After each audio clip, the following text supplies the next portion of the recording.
Assalamualaikum warahmatullahi wabarakatuh. Perkenalkan, nama saya Arif Maulana dengan NIM 2017 310 249. Nah, di sini saya perwakilan dari kelompok 4 akan mempresentasikan kelompok kami, yaitu tentang etika profesi.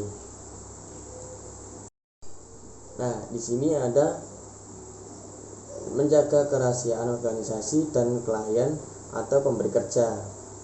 Nah, menurut Percos 2005 menjelaskan bahwa kerahasiaan yang harus dijaga oleh akuntan manajemen ataupun auditor internal adalah: yang pertama ada akuntan manajemen harus bertanggung jawab untuk menjaga keberhasilan informasi, terkecuali yang harus diungkapkan di muka umum.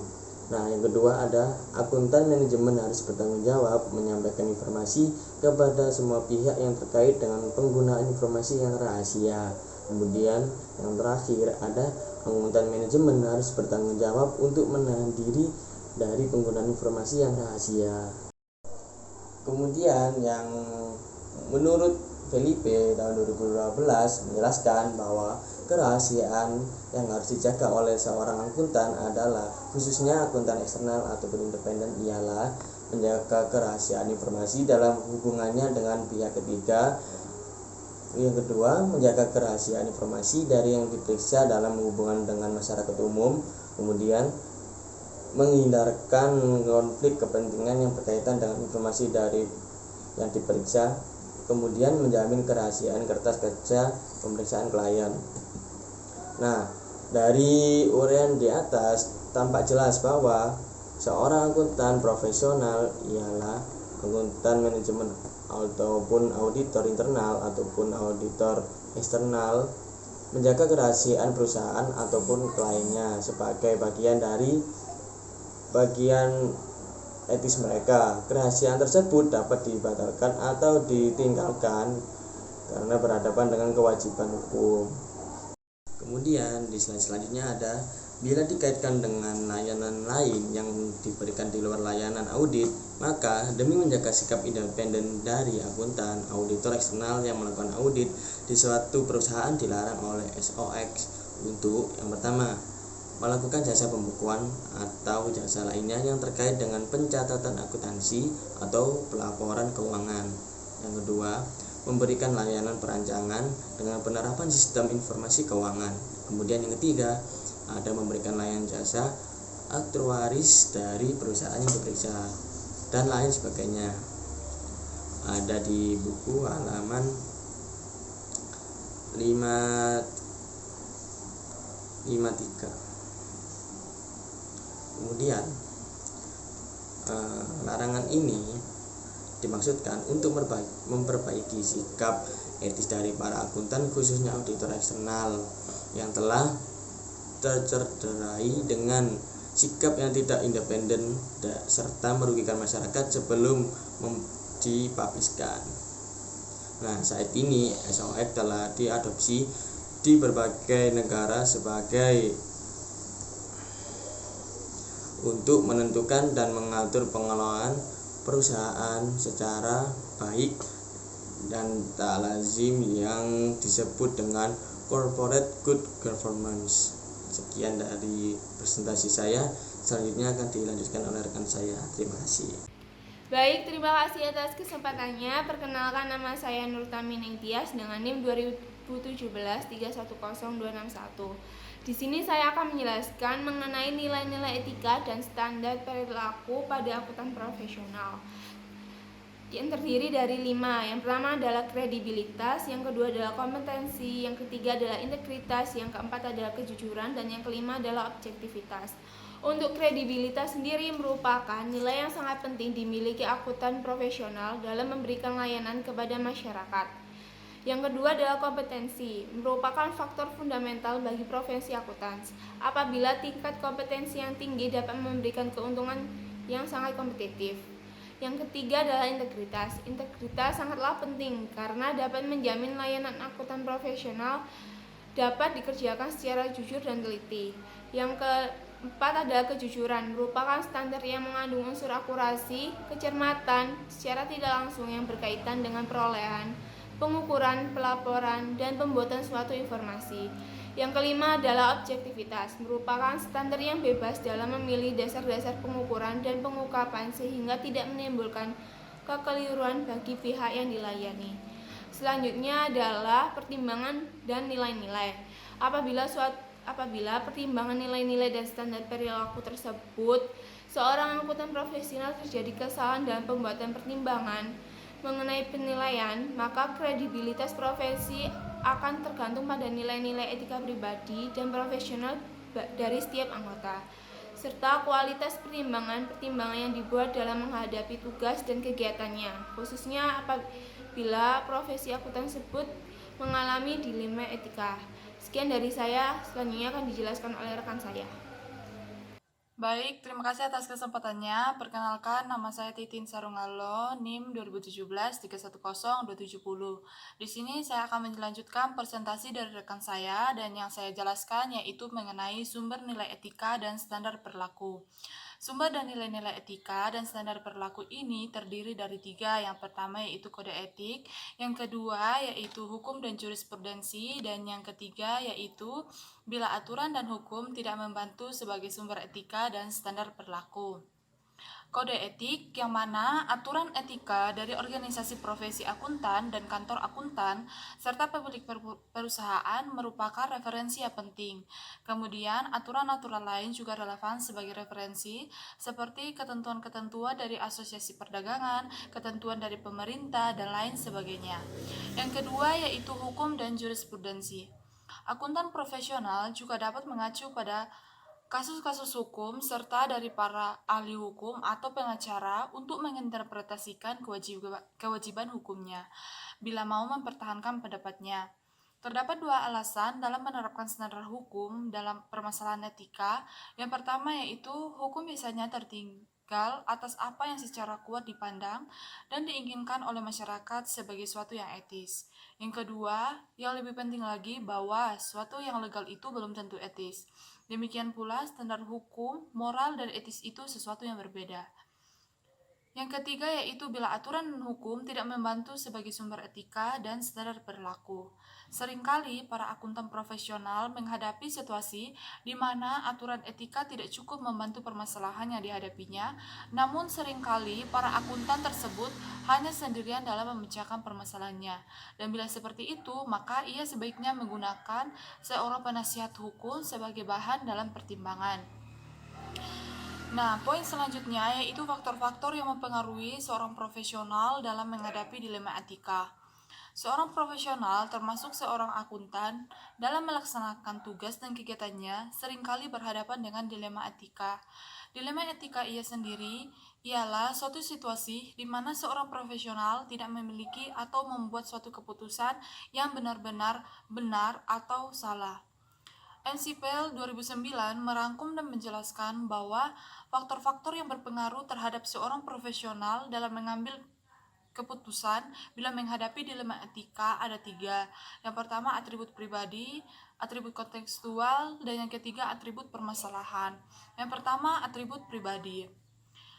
Atribut pribadi yang terdiri dari 4 yaitu kematangan moral, umur, gender, dan kebangsaan. Kematangan moral yang mana semakin berkembang moral seorang, termasuk moral seorang profesional, maka semakin seseorang tersebut dapat menghadapi dan memberikan solusi bila menghadapi dilema etika. Yang kedua yaitu umur. Penerapan moral juga dipengaruhi oleh umur. Jadi, semakin seorang profesional berumur, semakin matang perkembangan moralnya dalam menghadapi dan memberikan solusi atas dilema etika. Yang ketiga yaitu gender. Banyak penelitian menemukan dan berpendapat bahwa perempuan lebih etis dibandingkan laki-laki. Dalam faktanya, beberapa orang mengatakan bahwa salah satu cara dalam memecahkan permasalahan etika di kantor akuntannya besar adalah dengan mempekerjakan perempuan.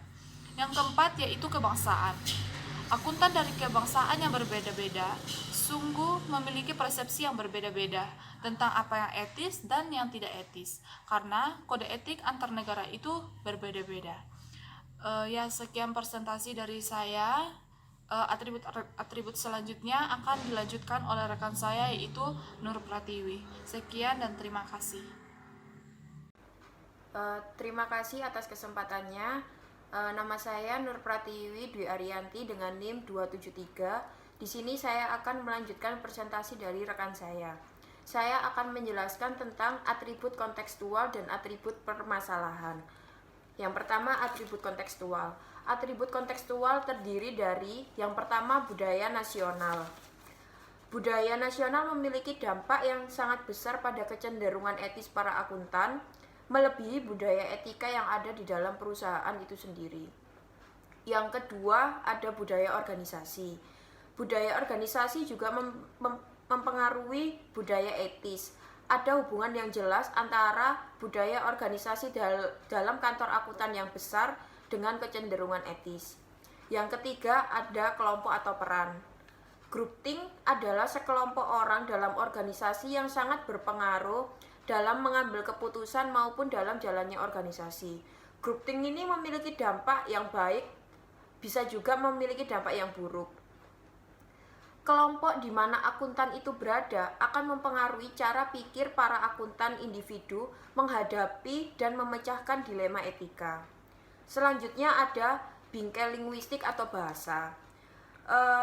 Seorang profesional menanggapi isu-isu etika secara berbeda-beda tergantung pada bingkai bahasa dalam hal mana permasalahan tersebut dibahas atau dibicarakan. Lalu yang terakhir ada tempat tinggal. Tempat tinggal dari seorang profesional juga dapat mempengaruhi perilakunya dalam menghadapi dan memecahkan permasalahan etika. Leach 2004 menyatakan bahwa kecenderungan moral seorang profesional dalam menghadapi dilema etika juga dipengaruhi oleh atribut-atribut permasalahan yang terdiri dari yang pertama, hakikat konsekuensi. Hakikat konsekuensi ini berkaitan dengan besarnya outcome dari tindakan seseorang. Yang kedua ada konsensus sosial. Konsensus sosial ini mengacu pada sikap masyarakat secara umum terhadap masalah-masalah tertentu. Misalnya, sikap atau pandangan masyarakat terhadap perilaku korupsi. Yang ketiga ada kemungkinan pengaruh. Kemungkinan pengaruh berkaitan dengan probabilitas konsekuensi yang akan terjadi dari suatu tindakan tertentu. Yang keempat ada kesegaran seketika. Kesegaran seketika berkaitan dengan cepatnya pengaruh yang didapat bila terjadi sesuatu yang berkaitan dengan etika. Yang kelima ada kedekatan. Kedekatan seseorang yang dipengaruhi oleh atau mempengaruhi tindakan-tindakan yang terkait dengan etika. Lalu yang terakhir ada konsentrasi pengaruh. Konsentrasi pengaruh ini dimaksudkan sebagai seberapa besar pengaruh yang diberikan kepada masyarakat atau sebagian masyarakat sebagai akibat dari tindakan etis yang dilakukan oleh profesi akuntan. Sekian presentasi dari saya. Selanjutnya akan dilanjutkan oleh rekan saya. Terima kasih. Terima kasih atas kesempatannya. Selamat sore rekan-rekan. Perkenalkan, nama saya Aldo Dharma Saputra dengan NIM 2017-310282. Nah, di sini saya akan melanjutkan presentasi dari kelompok kami dan saya akan melanjutkan dari rekan saya yang sebelumnya. Dan sekarang saya akan menjelaskan tentang kasus. Nah, kasus yang kami ambil adalah dari Profesor Wilopo tahun 2006, yaitu analisis faktor-faktor yang berpengaruh terhadap kecenderungan kecurangan akuntansi, studi pada perusahaan publik dan badan usaha milik negara di Indonesia. Oke, kita mulai. Yang pertama, pertanyaan nomor 1. Dari kasus tersebut, jelaskan faktor apa saja yang berpengaruh terhadap kecenderungan kecurangan akuntansi. Nah, jawaban dari kelompok kami yaitu dari pembahasan kasus tersebut bisa diangkat bahwa faktor yang mempengaruhi kecurangan akuntansi ialah yang pertama ada efektivitas pengendalian internal, yang kedua ada kepatuhan terhadap aturan akuntansi, dan yang ketiga ada asimetri informasi. Nah, oke, kita bahas satu-satu. Yang pertama nih, ada kecenderungan kecurangan akuntansi lewat efektivitas pengendalian internal yang pertama. Nah, di sini sudah selayaknya ya dalam suatu organisasi atau perusahaan memiliki pengendalian internal yang baik. Nah, Mengapa ini menjadi salah satu faktor? Karena apabila dalam perusahaan atau organisasi tidak efektif dalam melakukan pengendalian internalnya, maka seseorang atau kelompok itu bisa memanfaatkan kesempatan-kesempatan atau celah-celah, mau kecil atau besar, untuk melakukan suatu kecenderungan kecurangan akuntansi. Maka dari itu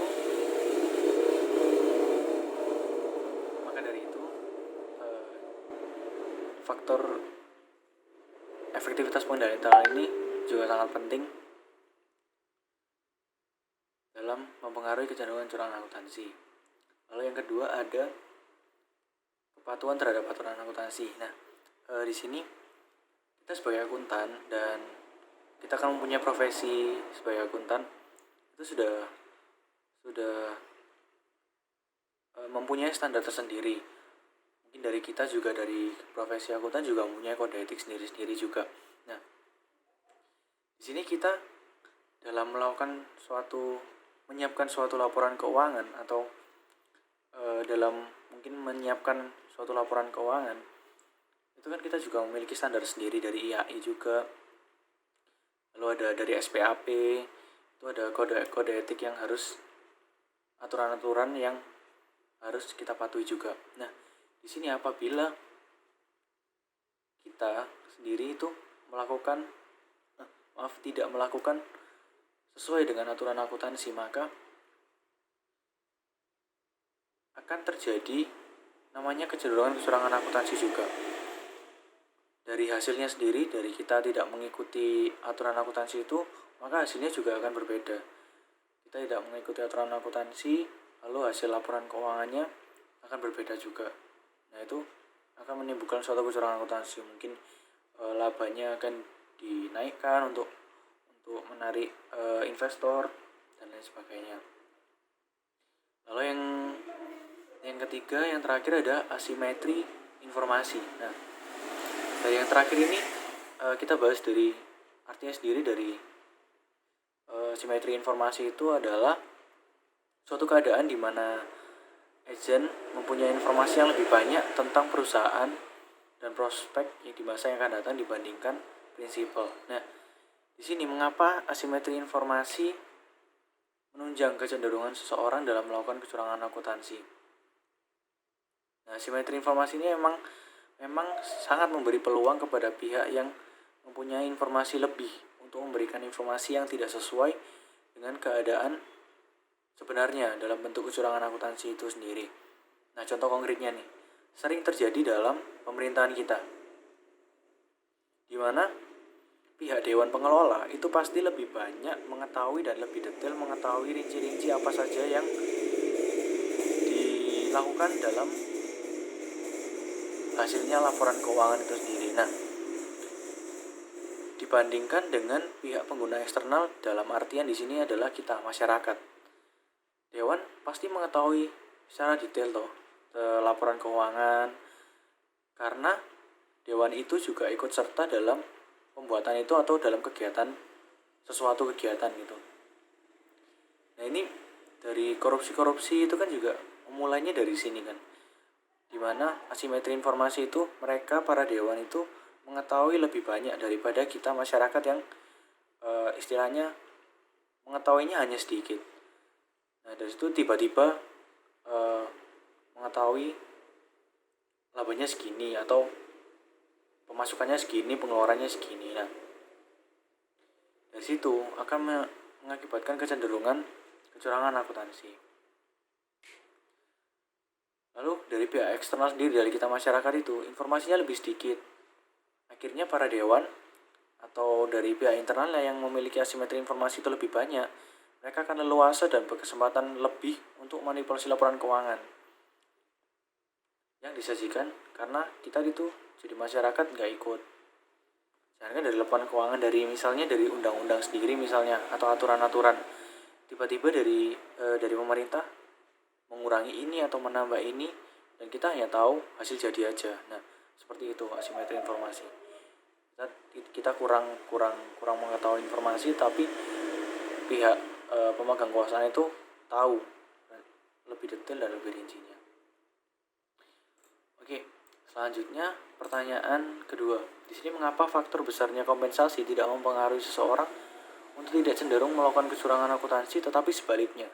Jika semakin besar kompensasi, khususnya manajemen perusahaan, semakin besar kecenderungannya untuk melakukan kecurangan akuntansi. Nah, menurut teori Pentagon yang menyatakan bahwa kecurangan dapat dipengaruhi oleh tekanan dan rasionalisasi, maka semakin tinggi kompensasi, maka semakin tinggi pula jabatan dan wewenang membuat seseorang memiliki rasa tanggung jawab yang lebih besar terhadap pekerjaannya. Nah, dari kecenderungan itu, seseorang yang memiliki kewenangan dan kekuasaan cenderung lebih berpeluang untuk melakukan kecurangan dikarenakan adanya keinginan untuk memperoleh peningkatan bonus atau jabatan yang lebih tinggi. Nah, membuat manajemen itu berani mengkondisikan kecenderungan kecurangan akuntansi di perusahaan dengan menggambarkan mungkin laba yang lebih tinggi. Guna manajemen perusahaan itu takut kehilangan kedudukannya bila mereka menunjukkan gambaran perusahaan yang tidak baik. Terus selanjutnya yang ketiga ada jelaskan nilai etika apa saja yang tidak dilakukan oleh pelaku kecurangan akuntansi tersebut sesuai butir soal nomor 2 tadi. Yang pertama di sini ada kredibilitas. Dengan dilakukannya suatu kecurangan akuntansi, maka nilai etika kredibilitas ini sudah tidak tercermin kembali karena kualitas dan kekuatan pada rasa kepercayaan klien atau pemangku jabatan lainnya sudah hilang terhadap pelaku kecurangan akuntansi. Yang kedua, integritas. Sudah pasti seseorang atau pemangku manajemen perusahaan sekalipun yang cenderung melakukan kecurangan akuntansi telah mengajarkan sesuatu dengan tidak jujur dan dengan tidak teliti. Padahal seharusnya integritas adalah seseorang yang selalu menjunjung apapun yang dikerjakan itu secara jujur dan teliti. Selanjutnya ada kejujuran. Nilai etika ini akan secara otomatis hilang bila seseorang atau pemangku jabatan melakukan tindak kecurangan akuntansi karena kaitannya dengan pengukuran serta pelaporan sesuatu yang secara tidak benar. Lalu yang terakhir ada objektivitas.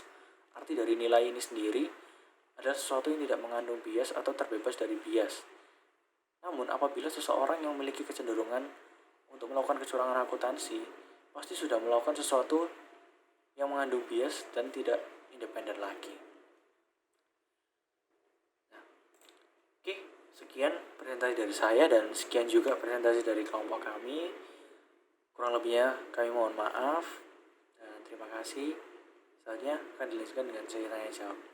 Selamat sore rekan-rekan. Terima kasih.